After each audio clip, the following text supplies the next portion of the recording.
Hello internet. आज हम बात करने वाले हैं सास बहू और फ्लेमिंगो की, जो स्ट्रीम कर रही है डिज्नी प्लस हॉटस्टार पे। और एक वर्ड में अगर मैं इस सीरीज़ को डिस्क्राइब करना चाहूँ तो मैं कहूँगा मज़ेदार। बहुत ही मज़ा आया मुझे इस शो देख के, जो कि मैं बिल्कुल भी एक्सपेक्ट नहीं कर रहा था, क्योंकि मैं होमी अर्जानिया का जो स्टाइल है वो उसका मैं बहुत फ़ैन नहीं हूँ, और जो स्टार कास्ट भी थी वो भी मुझे इतनी इंटरेस्टिंग नहीं लगी थी। बट ये शो देखने के बाद I take my words back, it is awesome and it is one of the best shows that have come in the past few years. ये शो जैसे कि नाम सजेस्ट करता है, सास बहू और फ्लेमिंगो कहानी है एक सास की, उसकी दो बहुएं और एक बेटी जो एक ड्रग कार्टेल चलाते हैं, वो जो एक एक्सोटिक ड्रग बनाते हैं जिसका नाम है फ्लेमिंगो। और इनका ये सारा कार्टेल कैसे चलता है, कैसे फंक्शन होता है, इन लोगों का इनर टर्मोइल क्या है। एक पुलिस ऑफिसर है जो इनके पीछे पड़ा हुआ है, जिस पे जिम्मा है इनके कार्टेल को एक्सपोज करने का।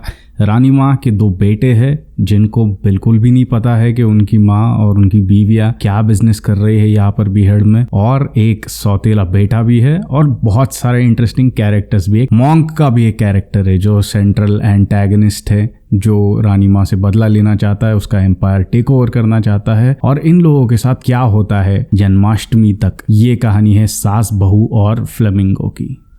इस शो की सबसे बड़ी खूबसूरती मैं कहूँगा ये है इसकी लिखाई। क्रेडिट्स में ऐसा कहा जाता है कि it is based on an original story by Homi Adajania, और 4 लोगों ने मिलकर इसे लिखा है, इसके स्क्रीन प्ले और डायलॉग्स को।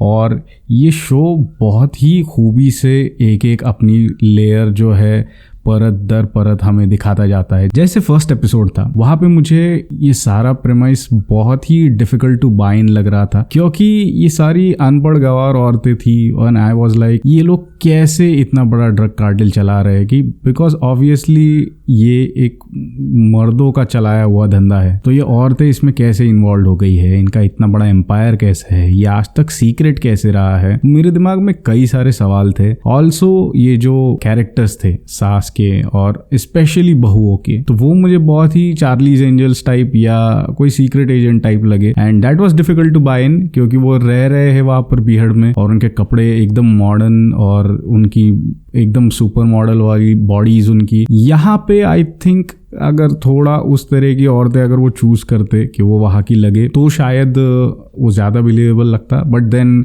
शो में ग्लैमर की भी ज़रूरत थी, तो उन्हें उस तरह से दिखाया गया है कहानी के अंदर। ऑल्सो जैसे जैसे बैक स्टोरीज आती है, जैसे कि मैं कह रहा था कि शो की राइटिंग इतनी अच्छी है कि जैसे जैसे कैरेक्टर्स की बैक स्टोरी हमें अगले एपिसोड्स में पता चलती है, वी गेट टू नो एक अनपढ़ औरत ने इतना बड़ा एम्पायर कैसे बनाया है, ये बहुएं आई कहाँ से है, और ये लोग किस तरह से इतना बड़ा एम्पायर इतने सीक्रेटली चला पा रहे हैं, कौन कौन कॉम्पोनेंट्स है इसमें, कौन इनकी मदद कर रहा है, कौन इनके अगेंस्ट है। ये सारी चीजें बहुत ही बढ़िया तरीके से आती है लिखाई के थ्रू। सो जो कैरेक्टर्स है वो भी वन डायमेंशनल नहीं है, ये मैं बोलूंगा विदाउट गिविंग एनीथिंग अवे, कि हर कैरेक्टर के मल्टीपल डायमेंशन है, मल्टीपल शेड्स है, मल्टीपल मोटिवेशन है। डिम्पल कपाड़िया ने, she is a veteran, she is a legend, but this is easily one of her finest performance ever. वो उन्होंने बिल्कुल एक एंकर की तरह इस शो को होल्ड किया है और बहुत ही स्ट्रांगली, बहुत ही पावरफुली उन्होंने अपनी परफॉर्मेंस जो है दी है। राधिका मदन का जो कैरेक्टर है शांता, उन्होंने भी काफी अच्छा काम किया है। मेल लीड्स में जो धीमन का कैरेक्टर है उदित अरोरा, वो एक डार्क हॉर्स है, he is someone to look out for. Also रानी माँ के बेटों का रोल जिन्होंने किया है वरुण मित्रा और आशीष वर्मा, जिन्होंने कपिल और हरीश का रोल प्ले किया है। स्पेशली आशीष वर्मा, वो तो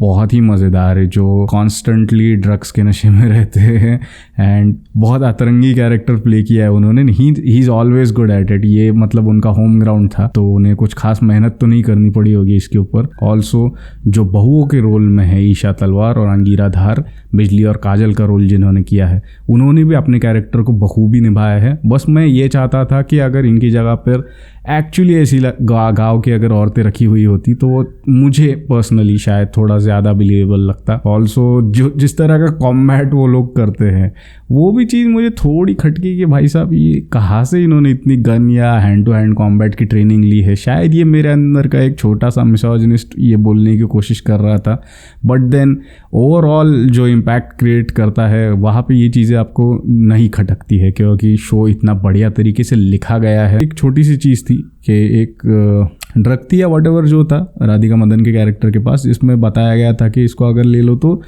2 मिनट जो है 2 घंटे की तरह लगते हैं, बट वो चीज़ एक बार आती है and it is not used anywhere else in the show. तो वो चीज़ मुझे थोड़ी खटकी कि अगर इसको कहीं यूज़ ही नहीं करना था आपको फ्यूचर में तो शायद आप इसे इंट्रोड्यूस ही ना करते, बट देन मे बी इनको ये नेक्स्ट सीजन में ये चीज़ लानी होगी।